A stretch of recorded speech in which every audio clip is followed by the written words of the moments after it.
नमस्कार दोस्तों, Swati computer institute में आपका फिर से एक बार स्वागत है। दोस्तों, आज का जो टॉपिक है ये ऑन डिमांड मैंने बनाया हुआ है। हाँ, स्टूडेंट्स की बहुत सारे डिमांड्स आ रही थी कि सर ये टॉपिक आप बनाओ बनाओ बनाओ।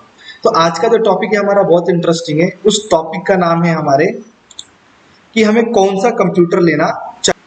हाँ, टॉपिक का नाम है कौन सा कंप्यूटर लेना चाहिए कि जो कि सुपर फास्ट चले। भाई फास्ट नहीं, सुपर फास्ट, एकदम दौड़ना चाहिए। तो ऐसा कौन सा कंप्यूटर हम लें जो कि सुपर फास्ट चले।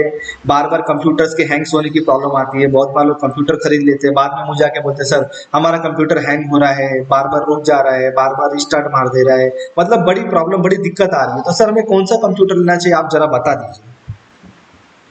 तो दोस्तों, कोई भी कंप्यूटर लेने से पहले आपको कुछ बेसिक्स बातें पता होनी चाहिए कि कंप्यूटर में कौन कौन सी चीजें होती है जो कि बेसिक नीड होती है कंप्यूटर की। मतलब कि उसके बगैर कंप्यूटर आपका बन ही नहीं सकता, कंप्यूटर आपका चलेगा ही नहीं। तो कौन कौन से कंप्यूटर के पार्ट्स हैं जो कि आपको लगेंगे ही लगेंगे, मतलब उसके बिना कंप्यूटर चालू नहीं होगा, चलेगा नहीं। ठीक है, तो कंप्यूटर का जो सबसे पहला जो मेन पार्ट होता है उसे हम कहते हैं सीपीयू। क्या कहते हैं? CPU, central processing unit. ये कंप्यूटर का दिमाग होता है। हाँ, इसे हम कंप्यूटर का दिमाग भी कहते हैं। इसका काम क्या होता है? जैसे कि मैंने कंप्यूटर को बोला, मैंने कंप्यूटर में टाइप किया 2+2 कितना होता है। मैंने कंप्यूटर में टाइप किया 2+2 कितना होता है, तो वो 2+2 कैलकुलेशन करने वाला काम वो कौन करता है? CPU, central processing unit. ये अरिथमेटिकल भी कैलकुलेशन करता है और वो लॉजिकल ऑपरेशंस कैलकुलेशंस भी करता है। अरिथमेटिकल एंड लॉजिकल ऑपरेशंस कौन करता है? सीपीयू।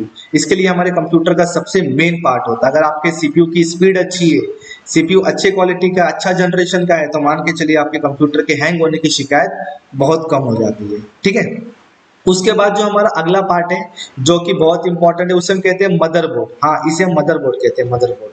ये बोर्ड आपने टीवी में भी देखा होगा, टीवी के बैक साइड में होता है, रिमोट में देखा होगा, रिमोट के बैक साइड में होता है। तो ये हर इलेक्ट्रॉनिक चीजों में ये पार्ट होता है, उसे हम कहते हैं बोर्ड। तो ये कंप्यूटर में होता है, इसके लिए हम कहते हैं इसे मदरबोर्ड। मदरबोर्ड का मतलब आप इस तरीके से समझ सकते हो।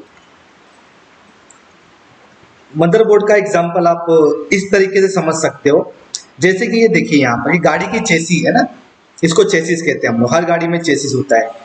तो गाड़ी का जो पूरा भार है, जो पूरा गाड़ी का लोड है, वो कौन संभालता है? चेसिस। अगर आपकी चेसिस ही मजबूत नहीं है तो आप गाड़ी का भार उसके ऊपर नहीं डाल सकते, आपकी गाड़ी टूट जाएगी, बराबर ना। तो वैसे ही कंप्यूटर का जो पूरा भार है, पूरा लोड है, वो कौन संभालता है? आपका मदरबोर्ड। तो मदरबोर्ड जितने अच्छे क्वालिटी का होगा, जितना ताकतवर होगा, उतना आपका कंप्यूटर अच्छा चलेगा, वो सारे के सारे लोड को संभाल लेगा। मदरबोर्ड में एक चीज और होती है, मदरबोर्ड में आपके जितने आईसी ज्यादा होते हैं, आईसी, क्या? आईसी, हाँ। तो जितने आईसी आपके ज्यादा होंगे उतने आपके मदरबोर्ड की शक्ति, उसका पावर ज्यादा होगा।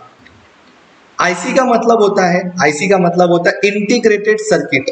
ये जो आपको ब्लैक ब्लैक कलर में यहाँ पे चिप दिखाई दे रहे हैं, ब्लैक ब्लैक कलर में आपको ये जो चिप दिखाई दे रहे हैं, इसे हम कहते हैं आईसी। तो ये आईसी आपके मदरबोर्ड में जितने ज्यादा होंगे, समझ जाओ वो मदरबोर्ड उतना पावरफुल है। कंप्यूटर के सारे पार्ट्स के कनेक्शन इस मदरबोर्ड में होते हैं। जैसे भी हमने देखा था ये सीपीयू, सेंट्रल प्रोसेसिंग यूनिट, ये भी कहाँ बैठेगा? आपके मदरबोर्ड में। सो हम कहते हैं सीपीयू स्लॉट। हाँ, सीपीयू को हम यहाँ पे फिट करते हैं। फिर आपने देखा होगा रैम, रैंडम एक्सेस मेमोरी। तो रैम कहाँ बैठता है? यहाँ पे, इसे कहते हैं रैम स्लॉट। तो कंप्यूटर के जितने भी इलेक्ट्रॉनिक्स पार्ट्स होते हैं वो सारे के सारे किस में बैठते हैं? इस मदरबोर्ड के अंदर ही बैठते हैं। तो मदरबोर्ड जितने अच्छे क्वालिटी का होगा, जितना पावरफुल होगा, आपका कंप्यूटर उतना पावरफुल होगा। उसके बाद हमारा जो अगला पार्ट आता है उसे हम कहते हैं रैम। हाँ, जिसका भी हम जिक्र कर रहे थे, रैंडम एक्सेस मेमोरी। रैम का इस्तेमाल क्या होता है? रैम का यूज किस लिए होता है? तो दोस्तों, रैम का इस्तेमाल होता है डिस्प्ले करने के लिए। हाँ, इसके लिए हम इसको डिस्प्ले यूनिट भी कहते हैं। अगर आपके कंप्यूटर में रैम नहीं है तो आपका कंप्यूटर डिस्प्ले नहीं देगा। दोस्तों, बहुत बार आपने देखा होगा कि कंप्यूटर चलाते चलाते कभी कभी क्या होता है, आप बंद करके घर पे गए, अगले दिन आप आए, कंप्यूटर पे डिस्प्ले नहीं आ रहा है। कंप्यूटर चालू तो हो रहा है लेकिन कंप्यूटर में कोई डिस्प्ले नहीं आ रहा, पूरी ब्लैंक स्क्रीन आ रही है। तो आपने किसी कंप्यूटर वाले को बुलाया, वो आया, उसने रैम निकाला, साफ किया और लगा दिया। हाँ, तो रैम का इस्तेमाल क्या होता है? डिस्प्ले करने के लिए, डिस्प्ले। इसके लिए इसको डिस्प्ले यूनिट भी कहते हैं। क्लियर है? इसके बगैर आपका कंप्यूटर डिस्प्ले नहीं देगा। कंप्यूटर चालू तो होगा लेकिन डिस्प्ले नहीं आएगा। तो रैम भी एक इंपॉर्टेंट पार्ट है। दूसरी बात, रैम की स्पीड के ऊपर भी डिपेंड करता है कि आपके कंप्यूटर की स्पीड क्या होगी। अगर रैम रैंडम एक्सेस मेमोरी, इसको मेमोरी कहते हैं, मेमोरी कार्ड, हाँ आप इसको मेमोरी कार्ड भी कह सकते हैं। अगर आपके रैम की मेमोरी कम है, वो कम जीबी का है, तो जाहिर सी बात है कि आपके कंप्यूटर की स्पीड भी कम हो जाएगी। अगर आपके रैम की स्पीड ज्यादा है, वो ज्यादा जीबी का है, 2 GB के बदले 4 GB है, 8 GB है, तो आपके कंप्यूटर की स्पीड उतनी ज्यादा होगी। हाँ, तो आप अपने कंप्यूटर में रैम जितना बढ़ाओगे आपको स्पीड उतनी ज्यादा मिलेगी। अगला पार्ट जो कंप्यूटर में इंपॉर्टेंट है उसे हम कहते हैं हार्ड डिस्क। ये इसको कहते हैं स्टोरेज डिवाइस। क्या कहते हैं? Storage device. आपके कंप्यूटर में आप जो भी फाइल, गाना, डाटा, वीडियो, जो भी आप सेव करते हो, डॉक्यूमेंट वगैरह, वो सब कहाँ सेव होता है? इस हार्ड डिस्क में सेव होता है। किसके अंदर? इस हार्ड डिस्क के अंदर। अगर आप इस हार्ड डिस्क को ओपन करो तो आपको कुछ इस तरीके से दिखाई देगा। इसके अंदर एक आपको डिस्क दिखाई देगा। डिस्क, हाँ, ये डिस्क 100 GB का हो सकता है, 500 GB का हो सकता है, 1000 GB का हो सकता है। आप जैसे लो उतने जीबी का आपको मिलेगा। तो आपका जो डाटा वो किसके अंदर स्टोर होता है? इस डिस्क के अंदर स्टोर होता है। इसके लिए हम इसे कहते हैं हार्ड डिस्क। ये कंप्यूटर का बहुत ही इंपॉर्टेंट पार्ट है। और अगर आप हार्ड डिस्क के बदले अगर आप अपने कंप्यूटर में एसएसडी ड्राइव लगा दो, एसएसडी, सॉलिड स्टेट ड्राइव, तो आपका कंप्यूटर तो मक्खन चलेगा, मक्खन। हाँ, आप हार्ड डिस्क लगाने के बदले ये जो आप हार्ड डिस्क लगाओगे, आप क्या लगा दो? एसएसडी ड्राइव लगा दो, 120 GB का लगा दो, बहुत हो गया, आपका कंप्यूटर मक्खन चलेगा, यकीन मानिए।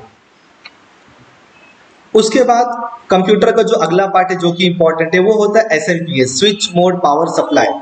हमारे कंप्यूटर में जितने भी इलेक्ट्रॉनिक पार्ट्स होते हैं, जो भी हमने यहाँ पे लिखे, जितने भी ये सारे के सारे हमारे इलेक्ट्रॉनिक पार्ट है। इसको पावर देने वाला काम कौन करता है? एसएमपीएस। कौन करता है? एसएमपीएस। हमारे घर में जो इलेक्ट्रिसिटी आती है वो कौन सा करंट होता है? एसी करंट होता है। और कंप्यूटर को कौन सा करंट चाहिए होता है? DC current. हाँ, तो हमारे घर से एसी करंट लेके उसको डीसी में कन्वर्ट करने वाला काम भी कौन करता है? ये एसएमपीएस करता है, switch mode power supply. AC power को डीसी में कन्वर्ट करता है। ओके, तो कंप्यूटर में जितने भी इलेक्ट्रॉनिक पार्ट्स हैं उसको पावर देने वाला काम डीसी पावर कौन देता है? ये एसएमपीएस देता है। कभी भी दोस्तों याद रखना, एसएमपीएस से लापरवाही मत करना। आप सोचोगे हम 400 रुपए वाला एसएमपीएस ले ले, 550 600 वाला कौन लेगा? एसएमपीएस में एक दिक्कत आती है, अगर आपका एसएमपीएस कम पावर सप्लाई कर रहा है, मान के चलो आपके हार्ड डिस्क को 2 वोल्टेज चाहिए, कितना? 2 वोल्टेज चाहिए, और आपका जो एसएमपीएस है 1.8 वोल्टेज पावर सप्लाई कर रहा है, तो जाहिर सी बात है आपका कंप्यूटर कहीं ना कहीं आपको दिक्कत देगा। तो कभी भी आपका जो एसएमपीएस होता है ना, उससे आपको कॉम्प्रोमाइज नहीं करना है। अच्छे क्वालिटी का ही आपको एसएमपीएस लेना है और नया ही लेना है, कभी भी जूना एसएमपीएस आपको लेना नहीं है। अब इतने सारे पार्ट्स को हमें कहीं ना कहीं स्टोर करना पड़ेगा, कहीं ना कहीं रखना पड़ेगा ना, तो जहां रखते हैं उसको हम कहते हैं कैबिनेट, या बहुत लोग इसको सीपीयू भी कहते हैं, इसको सिस्टम यूनिट भी कहते हैं। System unit, cabinet, CPU. लेकिन सीपीयू इसको नहीं कहते। सीपीयू तो किसे कहते हैं? हमने अभी देखा था ना, हम सीपीयू इसको कहते हैं, सेंट्रल प्रोसेसिंग यूनिट। लोग बोलते हैं बोलने के लिए सीपीयू, लेकिन एक्चुअल में ये सीपीयू नहीं होता है, इसे हम कहते हैं कैबिनेट या सिस्टम यूनिट। तो आपको एक कैबिनेट भी लेना पड़ेगा जिसके अंदर आप ये सारे के सारे इलेक्ट्रॉनिक पार्ट्स स्टोर करोगे, इंस्टॉल करोगे, रखोगे। अब इसके बाद हमें एक चीज और लेनी पड़ेगी जिसे हम कहते हैं मॉनिटर। हाँ, मॉनिटर का दूसरा नाम एक होता है डिस्प्ले यूनिट। मतलब कि आपके कंप्यूटर में जो भी दिखाने वाला काम है, जो भी चीज आप कंप्यूटर में टाइप करोगे, जो भी बंद चालू करोगे, वो सब आपको कहाँ पे डिस्प्ले होगा? इस मॉनिटर के अंदर। इसके लिए इसका दूसरा नाम होता है डिस्प्ले यूनिट। तो आपको एक मॉनिटर भी लेना पड़ेगा, बिना मॉनिटर तो कंप्यूटर आपका बनेगा नहीं। फिर उसके बाद एक चीज आपको और लेनी पड़ेगी, कीबोर्ड और माउस। टाइप करने के लिए कीबोर्ड लगेगा और क्लिकिंग करने के लिए आपको माउस लगेगा। तो दोस्तों ये सारी चीजें थी जो कि कंप्यूटर बनाने के लिए कंपलसरी। इसमें से एक भी पार्ट अगर आपने कम किया तो आपका कंप्यूटर नहीं बन पाएगा। ठीक है। अब बहुत लोगों के मन में डाउट होता है कि सर हमारे पास जो कंप्यूटर पहले से पड़ा है, हमारे कंप्यूटर में कितने जीबी का रैम है, कितना उसके अंदर हार्ड डिस्क ड्राइव है, हमारा ऑपरेटिंग सिस्टम कौन सा है, हमारे कंप्यूटर में सीपीयू कौन सा है, हम कैसे पता करेंगे? तो वो मैं आपको बता देता हूँ कि आप अपने कंप्यूटर में कैसे चेक करोगे आपके कंप्यूटर में कितने जीबी का रैम है, कितने जीबी का हार्ड डिस्क है, कौन सा सीपीयू है, उसकी स्पीड कितनी है। तो बहुत सिंपल है, देखो कैसे करेंगे। मैं सारी चीजें मिनिमाइज कर देता हूँ। करना क्या है, आपको अपने डेस्कटॉप पे आ जाना है। यहाँ पे आपको दिखाई देगा दिस पीसी या माय कंप्यूटर, बराबर। उस पर आपको क्लिक करना है एक बार लेफ्ट वाला, फिर राइट क्लिक करना है और उसके बाद आपको प्रॉपर्टी में जाके क्लिक कर देना है। ओके, और ये आपके कंप्यूटर के बारे में पूरा इंफॉर्मेशन आ जाएगा। वापस एक बार बताता हूँ कैसे किया। आपको अपने डेस्कटॉप पे आ जाना है, यहाँ पे आपको दिखाई देगा दिस पीसी या माय कंप्यूटर, इस पे एक बार क्लिक करना है। फिर आपको इसी पे राइट क्लिक करना है और कहाँ जाना है, आपको प्रॉपर्टीज पे क्लिक करना है। अब प्रॉपर्टी पे क्लिक करने के बाद आपकी कंप्यूटर की सारी प्रॉपर्टी आ गई। अब सबसे पहला यहाँ पे आपको दिखाई दे रहा है डिवाइस का नेम, मेरे डिवाइस का नाम है लैपटॉप 8FDH ऐसे करके, बराबर। अब इसमें दूसरी चीज बोल रहा है कि आपके कंप्यूटर में प्रोसेसर मतलब सीपीयू, हाँ जिसकी हम बात करें सीपीयू, सीपीयू कौन सा है, AMD का राइजन प्रोसेसर है 5, AMD का राइजन प्रोसेसर है 5, कौन सा जनरेशन है, 3rd जनरेशन, बराबर ना। उसके बाद में बता रहा है कि उसकी स्पीड कितनी है, 2.10 गीगाहर्ट्ज की उसकी स्पीड है। हाँ, खाली कंप्यूटर लेना और सीपीयू लेना इंपॉर्टेंट नहीं होता दोस्तों। कभी भी आप कोई भी कंप्यूटर अगर परचेस करते हो या लैपटॉप आप परचेस करते हो तो आप सामने वाले को पहली चीज पूछा करो कि उसके अंदर ये जो सीपीयू है, सीपीयू की स्पीड कितने गीगाहर्ट्ज की है। कभी भी अगर आपके सीपीयू की स्पीड 2 पॉइंट के नीचे गीगाहर्ट्ज का हो तो आप नहीं लेना, सीधा मना कर देना। हमको आप कोई भी सीपीयू दो, कोई भी प्रोसेसर दो, उसकी स्पीड 2 पॉइंट प्लस गीगाहर्ट्ज होनी चाहिए। अगर वो 3 गीगाहर्ट्ज के ऊपर है तब तो सीधा वो एकदम सुपर फास्ट चलेगा। उसके बाद आपके कंप्यूटर में मतलब मेरे कंप्यूटर में रैम कितना है, दिखा रहा है कि 8 GB मेरे कंप्यूटर में रैम लगा हुआ है। मेरा कंप्यूटर कितने बिट का है, 64 बिट का है, 64 बिट का मेरा कंप्यूटर ऑपरेटिंग सिस्टम है। तो हमारा ऑपरेटिंग सिस्टम जो है 64 बिट का है। उसके बाद मेरे कंप्यूटर में विंडो कौन सा है, मेरे कंप्यूटर में विंडो 10 है। तो ऐसे आप ये सारी चीजें यहाँ पे आके अपने अपने कंप्यूटर में आप चेक कर सकते हो। अच्छा, बहुत तो बोलते कि सर हमारे कंप्यूटर में यहाँ पे तो दिस पीसी माय कंप्यूटर है ही नहीं तो हम कैसे करेंगे। सिंपल, क्या करना, अपने कीबोर्ड में विंडोज प्लस ई बटन दबा देना। कौन सा, विंडो प्लस ई। विंडो बटन कौन सा होता है, कंट्रोल और अल्ट के जो बीच में होता है ना बटन, उसको कहते हैं विंडो बटन। तो विंडो ई दबा देना, ये स्क्रीन आपके सामने आ जाएगी। अब लेफ्ट साइड में आपको दिस पीसी दिखाई देगा, बराबर ना, आप तो कर सकते हो। अब इसके ऊपर राइट क्लिक करना, प्रॉपर्टी में जाना और वो सारी की सारी चीजें आपके सामने आ जाएंगी। ठीक है, तो आप जब भी कोई प्रोसेसर लोगे तो उसकी स्पीड 2 पॉइंट प्लस होनी चाहिए, 2 पॉइंट से नीचे आपको बात ही नहीं करनी है। मैं तो बोलता हूँ 2.5 प्लस लेना, तभी आपका कंप्यूटर स्पीड चलेगा। बहुत लोग बोलते हैं सर हमारे कंप्यूटर में हम रैम बढ़ा दे कंप्यूटर चल जाएगा। भाई आपके कंप्यूटर में जो प्रोसेसर की स्पीड है 1.5 गीगाहर्ट्ज से, मान के चलो 2 पॉइंट के नीचे है।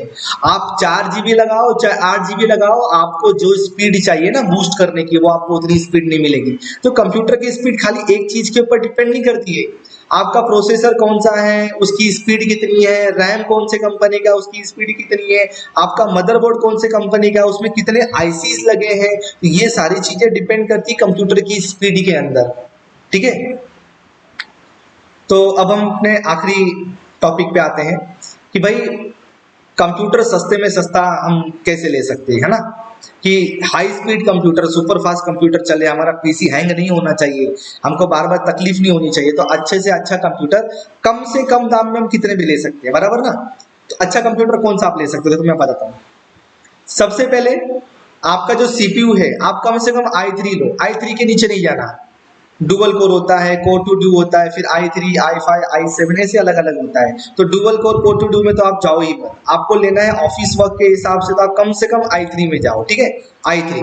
अब i3 में जनरेशन होता है 3rd जनरेशन, 4th जनरेशन, जैसे जैसे प्रोसेसर में नई नई टेक्नोलॉजी आती है वैसे वैसे उसका जनरेशन चेंज होता है। हाँ, टेक्नोलॉजी चेंज हो गई जनरेशन चेंज हो गया, टेक्नोलॉजी चेंज हो गई जनरेशन चेंज हो गया। ठीक है, तो अभी प्रोसेसर में 10 से 11 जनरेशन चल रहा, i3 प्रोसेसर में 3 4 5 6 7 8 9 10 11th जनरेशन का प्रोसेसर मार्केट में अवेलेबल है।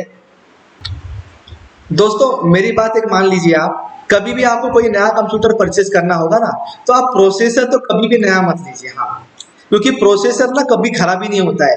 आपके ये सारे के सारे पार्ट्स खराब हो सकते हैं, 100 में 90% चांस है, लेकिन प्रोसेसर का खराब होने का 100 में सिर्फ 10% चांस होता है।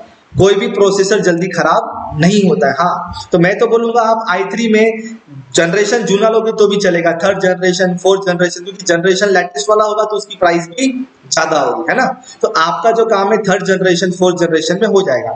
अब सीपीयू आप जो लोगे i3 का 3rd या 4th जनरेशन का, कम से कम 2 पॉइंट प्लस गीगाहर्ट्ज होना चाहिए। मैंने पहले ही बताया आपको। ये कितने तक आपको मिल जाएगा सेकेंड हैंड, 1500 तक आपको मिल जाएगा, 1500 से 1800 के बीच में आपको आराम से मिल जाएगा। आप नया लेने जाओगे तो कम से कम वही प्रोसेसर आपको 10 से 12 हजार का मिलेगा। हाँ, i3 जनरेशन का प्रोसेसर कम से कम 10 से 12 हजार आपको चले जाएगा नया लेने में। तो आप नया क्यों लोगे जब वो खराब ही नहीं होता है, तो आप सेकंड में लेना, ठीक है। उसके बाद हाँ, ये सारी की सारी चीज आप नहीं लीजिए, ये न्यू लेना है आपको। अब उसके बाद कौन सा बोर्ड लोगे, या तो इंटेल का बोर्ड ले लो या तो आप गीगाबाइट का बोर्ड ले लो। अगर आप इंटेल का बोर्ड लोगे नया तो कितने तक आ जाएगा, 2200 रुपए तक आ जाएगा।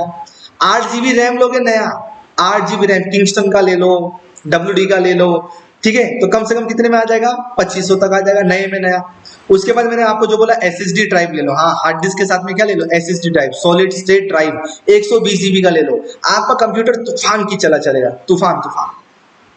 कितने तक मिलेगा ये 120 GB का, कम से कम 2000 के आसपास तक आपको आ जाएगा, 2000 2200 100 200 आप ऊपर नीचे मान के चलिए। उसके बाद क्या लेना है आपको, अपना हार्ड डिस्क भी लेना है, क्योंकि आपको स्टोरेज करना पड़ेगा ना। इसमें तो खाली हमारा ऑपरेटिंग सिस्टम चलेगा, हाँ इसको हम क्यों ले रहे हैं, खाली ऑपरेटिंग सिस्टम इंस्टॉल करने के लिए हम इसको ले रहे हैं। इसको क्यों लेंगे, हमारा जो फाइल वगैरह हम आप जो भी स्टोर करोगे सब किसमें स्टोर करोगे, आप इसके अंदर स्टोर करोगे, तो आपको एक हार्ड डिस्क भी अलग से लेना पड़ेगा। अगर आप नया लेने जाओगे 500 GB का तो आपको 2500 का मिल जाएगा, अगर आप सेकंड हैंड लोगे तो आपको 1000 रुपए का मिल जाएगा। तो ये जो मैंने रेड किया है सब सब सब मैंने नई की बात की है। उसके बाद आपको कैबिनेट भी लेना पड़ेगा, सिस्टम यूनिट जिसको आप सीपीयू भी कहते हो, उसको सीपीयू नहीं कहते हैं, सिस्टम यूनिट या कैबिनेट कहते हैं। नया कितने तक मिल जाएगा, 1000-1200 रुपए का मिल जाएगा, अच्छे में अच्छा आईबॉल का, अच्छे में अच्छा आईबॉल सर्कल ले लो। उसके बाद एसएमपीएस लेना पड़ेगा, भाई एसएमपीएस तो नया ही लेना पड़ेगा, मैंने पहले ही आपको बताया। तो नया एसएमपीएस कितने तक आएगा, 600 से लेकर 650 तक आएगा। मॉनिटर आप सेकंड हैंड लो ना, मॉनिटर नया लेने की क्या जरूरत है। अगर आप मॉनिटर अच्छी कंडीशन का लेने जाओगे, अच्छे कंडीशन का, हाँ मैं अच्छे कंडीशन की बात कर रहा हूं, तो 2500 रुपया बहुत हो गया। लगेगा नहीं कि वो जूना मॉनिटर है। 2500 में आपको कम से कम 15 इंच के आसपास लेटेस्ट कंडीशन का आपको मॉनिटर मिल जाएगा सेकेंड हैंड वाला 2500 का। अगर आप वही 15 इंच का नए में लेने जाओगे ना, कम से कम 5500 आपको लगेगा, डबल प्राइस हो जाएगी वहां पर। तो मेरा सजेशन है आप सेकेंड हैंड अच्छे कंडीशन का मॉनिटर ले लो, 2500 तक आपको मिल जाएगा। फिर क्या लेना पड़ेगा आपको, एक नया कीबोर्ड और माउस लेना पड़ेगा। नया कीबोर्ड माउस कितने तक का मिल जाएगा, 550 रुपए तक का आईबॉल का या सर्कल का आपको माउस मिल जाएगा, माउस और कीबोर्ड मिल जाएगा। अब आपके खर्चे कितने हो गए, अगर आप इसको जोड़ने जाओ तो 15,500। हाँ दोस्तों, 15,500 के अंदर आपका सुपर फास्ट कंप्यूटर बन जाएगा, जो कि जल्दी आपका कभी हैंग ही नहीं होगा। 90% चांस है कि एकदम स्मूथ मक्खन की स्पीड चलेगी उसके अंदर। तो अगर आपको कभी कंप्यूटर लेना रहा, आप इन सारी बातों का ध्यान रख के अच्छे में अच्छा सुपर फास्ट कंप्यूटर आप बना सकते हो। 15,500 के अंदर आपका सुपर फास्ट कंप्यूटर बन के तैयार है। अगर यही सारी चीजें आप सेकंड में लोगे, मैंने तो ये सारी चीजें नई की बात की ना, न्यू, खाली इसमें 2 चीजें सेकंड हैंड है, क्या, सीपीयू और आपका मॉनिटर। अगर आप सारी की सारी चीजें सेकंड हैंड में लोगे ना, तो कितने का पड़ेगा मालूम है आपको, देख लो। प्रोसेसर तो सेकंड में लोगे 1500 का जाएगा, जहां आप मदरबोर्ड ले रहे थे 2500 का, सेकंड में ले लो 1000 रुपए का मिल जाएगा। जहां आप रैम ले रहे थे 2500 का, 2500 का, सेकंड में ले लो 1500 का मिल जाएगा, 8 GB। हाँ ये तो आपको नया लेना पड़ेगा, तभी तो कंप्यूटर की स्पीड चलेगी, तभी तो मक्खन चलेगा वो। हाँ तभी मक्खन चलेगा। अच्छा, हार्ड डिस्क ले रहे थे आप 500 GB कितने का, 2500 का, आप सेकंड हैंड में ले लो ना 1000 रुपए का। कैबिनेट आप नया ले रहे थे 1200 रुपए का, आप सेकंड हैंड ले लो 600 रुपए का। एसएमपीएस तो आपको नया लेना पड़ेगा, इससे कॉम्प्रोमाइज नहीं करना है। मॉनिटर अगर आप थोड़ा नीचे आ जाओ तो वो थोड़ा अच्छे कंडीशन का था 2500 में, थोड़ा डाउन कंडीशन, कहीं स्क्रैच लगा होगा, कहीं दाग धब्बा लगा होगा ना, लेकिन मॉनिटर की जो अंदर की स्क्रीन है वो अच्छी होगी, तो आपको 2000 रुपए तक आराम से सेकंड हैंड मॉनिटर 15 इंच का मिल जाएगा। उसके बाद कीबोर्ड माउस आपने लिया था नया 550 से 600 रुपए का मिला था, आप सेकंड हैंड में ले लो 300 रुपए का आपको आराम से मिल जाएगा। वही सुपर फास्ट कंप्यूटर जो आपने ऊपर में 15,500 में लिया था ना, यही सुपर फास्ट कंप्यूटर आपको 10,500 में पड़ जाएगा आराम से। समझ में आया। तो ये था हमारा सुपर फास्ट कंप्यूटर कि आप अच्छे में अच्छा सुपर फास्ट कंप्यूटर कौन सा ले सकते हो कम बजट में। तो दोस्तों अगर आपका बजट कम है ना, तो आप इन सारी चीजों को फॉलो करके अपना एक सुपर फास्ट कंप्यूटर बना सकते हो, जो कि जल्दी हैंग ही नहीं होगा। समझ में आया। तो आशा करता हूं दोस्तों कि आपको ये वीडियो काफी पसंद आया होगा। अगर आपको ये वीडियो सही में पसंद आया, आपके नॉलेज के लिए काम की चीज है, तो प्लीज हमारे चैनल को लाइक एंड सब्सक्राइब जरूर करें और आगे उसको शेयर करें। थैंक यू सो मच दोस्तों वीडियो देखने के लिए।